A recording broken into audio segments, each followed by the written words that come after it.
kung makadungog ka sa pulong sa Ginoo, dili na to siya tuison nga mayon nga ay lahi man kanang ato pag siyang tuison nga maingon ano nga kuan kanang makadungog ta og good word nga pulong sa Ginoo tapos na nakoy lain dito nga ato madunggan minto pa nga ay dili mo na siya mao, which is kung kasi ato kadunggan nga tama mo toy ato ang paminawon para sa ato akong kaon ta diba ato siya nga diba kung natay problema sa atong digestion maglain atong tiyan.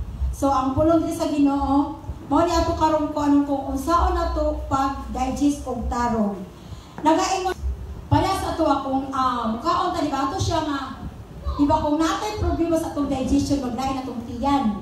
So ang pulong diri sa Ginoo mao ni ato karon ko anong kung unsaon nato pag digest og tarong nagaingon po diri during meditation slowly steadily and productively and the word of God is distilled and digested. It is the process of patiently listening, hearing, and waiting upon God. So, ang meditation can be hindered by two significant reasons. So, naaday mga hindrance sa meditation. Ang una, quiet time versus busy time. So,